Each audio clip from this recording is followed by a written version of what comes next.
ನಮಸ್ಕಾರ ಸ್ನೇಹಿತರೆ. ಒಣಮರದ ಹತ್ತಿರ ಯಾವ ಪಕ್ಷಿಯೂ ಸುಳಿಯೋದಿಲ್ಲ. ಹಣವಿಲ್ಲದ ಮನುಷ್ಯನ ನೆಂಟಸ್ತಿಕೆ ಸ್ನೇಹ ಯಾರು ಬಯಸುವುದಿಲ್ಲ. ಮೋಸ ಹೋದೆ ಎಂದು ದುಃಖಿಸಬೇಡಿ. ನಿಮ್ಮನ್ನು ನಂಬಿದವರಿಗೆ ಮೋಸವಾದರೆ, ಮೋಸ ಮಾಡಿದವರಿಗೆ ಮೋಸ ಮಾಡಲು ಭಗವಂತ ಯಾರನ್ನಾದರೂ ಸೃಷ್ಟಿಸಿರುತ್ತಾನೆ. ಸಮಯ ಸಂದರ್ಭ ನೋಡಿಕೊಂಡು ಸರಿಯಾದ ಹೊಡೆತವನ್ನು ಕೊಡುತ್ತಾನೆ. ನೀವು ಎಷ್ಟೇ ಒಳ್ಳೆಯ ಕೆಲಸ ಮಾಡಿದರೂ ಅದರ ಆಯುಷ್ಯ ನೀವು ಒಂದು ತಪ್ಪು ಮಾಡುವವರೆಗೆ ಮಾತ್ರ ಇರುತ್ತದೆ. ಸತ್ಯದ ದಾರಿ ಯಾವಾಗಲೂ ಕಷ್ಟಕರವಾಗಿರುತ್ತದೆ, ಆದರೆ ಆ ದಾರಿ ಎಂದಿಗೂ ನಿಮ್ಮನ್ನು ಸೋಲಲು ಬಿಡುವುದಿಲ್ಲ. ನಿಮ್ಮ ಗುರಿ ಎಷ್ಟೇ ಎತ್ತರಕ್ಕಿರಲಿ ಇಲ್ಲವೇ ಎಷ್ಟೇ ದೂರವಿರಲಿ, ಯೋಗದಲ್ಲಿ ಏನು ಇರುತ್ತದೆಯೋ ಅದನ್ನು ತಪ್ಪಿಸಲು ಯಾರಿಂದಲೂ ಸಾಧ್ಯವಿಲ್ಲ. ಶ್ರೀಕೃಷ್ಣ ಸ್ವತಃ ತಾನೇ ಪರಮಾತ್ಮನಾಗಿದ್ದರೂ ಸಹ ಮಹಾಭಾರತದಲ್ಲಿ ಸಾರಥಿಯಾಗಿದ್ದರು. ಹಾಗೆ ಸಾಧಿಸಲು ಸಮಯ ವ್ಯರ್ಥ ಮಾಡಬೇಡಿ. ನಿಮ್ಮನ್ನು ನೋಯಿಸಿದವರು ಕೊನೆಗೆ ಅವರ ಕರ್ಮವನ್ನು ಅವರೇ ಅನುಭವಿಸುತ್ತಾರೆ. ಸ್ವಾಭಿಮಾನವನ್ನು ಕಳೆದುಕೊಂಡು ಸಾವಿರಾರು ಜನರ ಮಧ್ಯೆ ಇರುವುದಕ್ಕಿಂತ ಸ್ವಾಭಿಮಾನವನ್ನು ಉಳಿಸಿಕೊಂಡು ಒಬ್ಬರೇ ಇರುವುದು ಎಷ್ಟೋ ಮೇಲು. ಅಹಂಕಾರ ಯಾವಾಗಲೂ ಕಾಲಿನ ಕೆಳಗಿರಬೇಕು. ತಲೆಯಲ್ಲಿ ಇದ್ದರೆ ಕಿರೀಟ ಧರಿಸಲು ಜಾಗವಿರುವುದಿಲ್ಲ. ನಿಮ್ಮನ್ನು ನಿಜವಾಗಿ ಪ್ರೀತಿಸುವ ವ್ಯಕ್ತಿ ನಿಮ್ಮ ಜೀವನಕ್ಕೆ ಸರಿಯಾದ ವ್ಯಕ್ತಿಯಾಗಿದ್ದರೆ ಸರಿಯಾದ ಜನರು ನಿಮ್ಮನ್ನು ಕಂಡುಕೊಳ್ಳುತ್ತಾರೆ. ಅವರು ನಿಮ್ಮೊಂದಿಗೆ ವಿಭಿನ್ನವಾಗಿ ಮಾತನಾಡುತ್ತಾರೆ ಹಾಗೂ ಅವರು ನಿಮಗೆ ಸ್ಫೂರ್ತಿಯಾಗುತ್ತಾರೆ. ಅವರು ನಿಮ್ಮನ್ನು ಪ್ರೇರೇಪಿಸುತ್ತಾರೆ. ಅವರು ನಿಮ್ಮ ನೋವಿನಿಂದ ಗುಣವಾಗಲು ಸಹಾಯ ಮಾಡುತ್ತಾರೆ. ನೀವು ಹೊಸ ವಿಷಯಗಳನ್ನು ಕಲಿಯಲು ಸಹಾಯ ಮಾಡುತ್ತಾರೆ. ಒಳಗಿನ ಆಳವಾದ ವ್ಯಕ್ತಿತ್ವವನ್ನು ಕಂಡುಹಿಡಿಯುತ್ತಾರೆ. ಸರಿಯಾದ ವ್ಯಕ್ತಿಗಳು ನಿಮಗೆ ಇದನ್ನು ಮಾಡುತ್ತಾರೆ. ಅವರು ನಿಮಗೆ ಮನೆಯವರಂತೆ ಭಾವನೆ ಮೂಡಿಸುತ್ತಾರೆ ಮತ್ತು ಅವರು ನಿಮಗೆ ವಿದಾಯ ಹೇಳುವ ಬಗ್ಗೆ ನೀವು ಎಂದಿಗೂ ಚಿಂತಿಸಬೇಕಾಗಿಲ್ಲ. ಅವರು ಯಾರೆಂದು ನಿಮಗೆ ತಿಳಿದಿರುತ್ತದೆ. ಯಾರಾದರೂ ನಿಮಗೆ ನೋಯಿಸಿದರೆ ದುಃಖ ಪಡಬೇಡಿ. ಯಾವ ಮರ ಸಿಹಿಯಾದ ಹಣ್ಣು ಕೊಡುತ್ತದೆಯೋ ಜನ ಅದೇ ಮರಕ್ಕೆ ಕಲ್ಲು ಎಸೆಯುತ್ತಾರೆ. ಒಳ್ಳೆಯ ಸಂಬಂಧಗಳನ್ನು ಪ್ರೀತಿ ಕೊಟ್ಟು ಉಳಿಸಿಕೊಳ್ಳಿ. ಕೆಟ್ಟ ಸಂಬಂಧಗಳನ್ನು ಮೌನವಾಗಿದ್ದು ಕಳೆದುಕೊಳ್ಳಿ. ಮೌನಕ್ಕಿಂತ ಒಳ್ಳೆ ಉತ್ತರವಿಲ್ಲ. ಕ್ಷಮಿಸುವುದಕ್ಕಿಂತ ದೊಡ್ಡ ಶಿಕ್ಷೆ ಇಲ್ಲ. ಮನಸ್ಸಿಗಿಂತ ಒಳ್ಳೆ ಸ್ನೇಹಿತನಿಲ್ಲ. ಕೋಪಕ್ಕಿಂತ ದೊಡ್ಡ ಶತ್ರುವಿಲ್ಲ. ತಾಳ್ಮೆಗಿಂತ ದೊಡ್ಡ ಪರಿಹಾರವಿಲ್ಲ. ಶತ್ರುಗಳು ಎಷ್ಟೇ ಋಣಾತ್ಮಕವಾಗಿ ಬಲಶಾಲಿಯಾಗಿದ್ದರೂ ಕರ್ಮದ ಫಲ ಎದುರಾದಾಗ ಶರಣಾಗತಿ ಹೊಂದಲೇಬೇಕು. ಜೀವನದಲ್ಲಿ ಅತಿ ಕಠಿಣ ಸಂದರ್ಭಗಳು ಎದುರಾದಾಗ ಮನಸ್ಸಿನ ಯಾವುದೋ ಮೂಲೆಯಲ್ಲಿ ಎಲ್ಲವೂ ಒಳ್ಳೆಯದಾಗುತ್ತದೆ ಎಂಬ ಧ್ವನಿ ಬರುತ್ತದೆ. ಆ ಧ್ವನಿಯ ಮೂಲ ಸ್ವಯಂ ಭಗವಂತನೇ ಆಗಿರುತ್ತಾನೆ.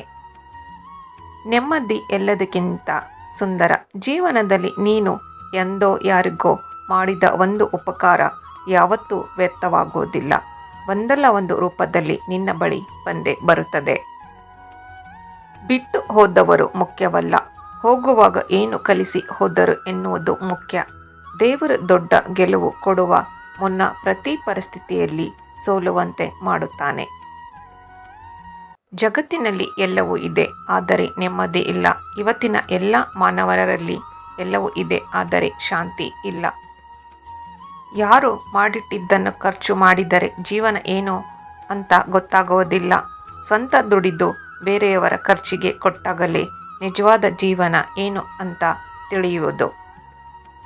ಜಾಸ್ತಿ ಕೊರಗದಿರಿ. ನಿಮ್ಮ ಕೆಲಸಗಳನ್ನು ಸರಿಯಾಗಿ ಮಾಡಿ. ಎಲ್ಲವೂ ಒಳ್ಳೆಯದೇ ಆಗುತ್ತದೆ.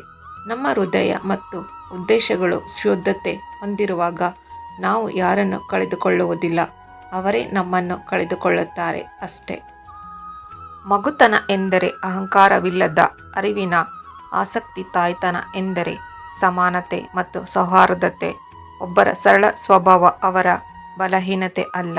ಪ್ರಪಂಚದಲ್ಲಿ ನೀರಿಗಿಂತ ಸರಳ ಯಾವುದೂ ಇಲ್ಲ, ಆದರೆ ಅದರ ರಭಸಕ್ಕೆ ಎಲ್ಲವನ್ನು ಸೋಲಿಸುವ ಸಾಮರ್ಥ್ಯವಿದೆ.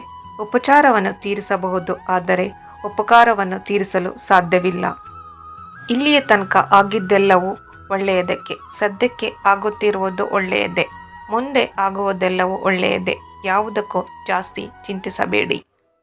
ಸುಖವಿದ್ದಾಗಲೂ ದೇವರ ಜ್ಞಾನದಲ್ಲಿ ತೊಡಗಿಕೊಳ್ಳಬೇಕು. ಭಗವಂತ ಮಾತ್ರ ಎಲ್ಲರನ್ನೂ ಸಂಕಷ್ಟದಿಂದ ಆಚೆಗೆ ಕೊಂಡೊಯ್ಯಬಲ್ಲ. ನೀವು ಕೆಳಗೆ ಬಿದ್ದು ನೋಡಿ, ನಿಮ್ಮನ್ನು ಎತ್ತುವುದಕ್ಕೆ ಯಾರೂ ಬರುವುದಿಲ್ಲ.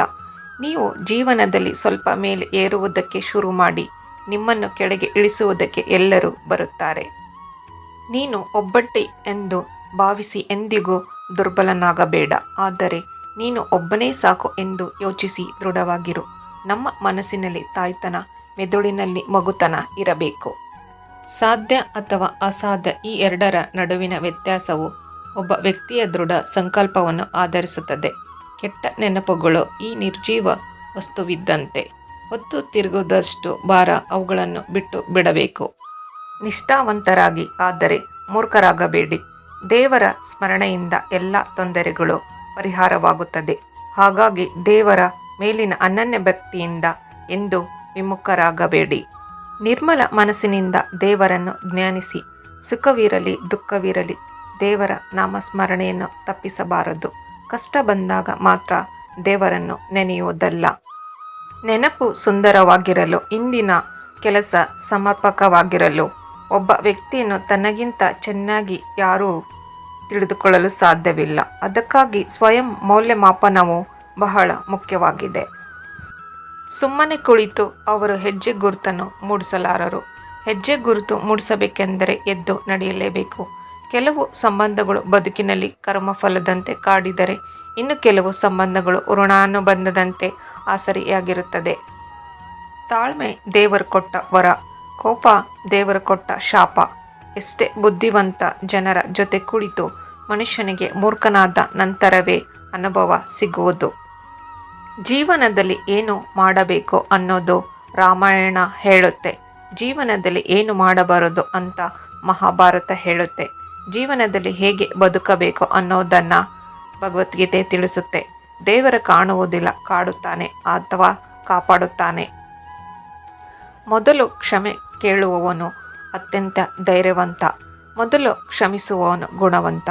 ಮೊದಲು ಮರೆಯುವವನು ಅತ್ಯಂತ ಸುಖವಂತ.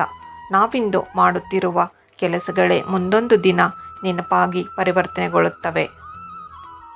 ನಮ್ಮ ಕನಸುಗಳಿಗಿಂತ ದೇವರ ಯೋಜನೆ ಯಾವಾಗಲೂ ಉತ್ತಮವಾಗಿರುತ್ತದೆ. ಕೋಪ ಮಾಡಿಕೊಳ್ಳುವವರನ್ನು ಯಾವತ್ತೂ ಅವಮಾನಿಸಿ ದೂರ ತಳ್ಳಬೇಡಿ. ಕೋಪದ ಹಿಂದೆ ಕಲ್ಪನೆಗೂ ಮೀರಿದ ಪ್ರೀತಿ ಇದೆ ಎಂಬುದನ್ನು ಮರೆಯದಿರಿ.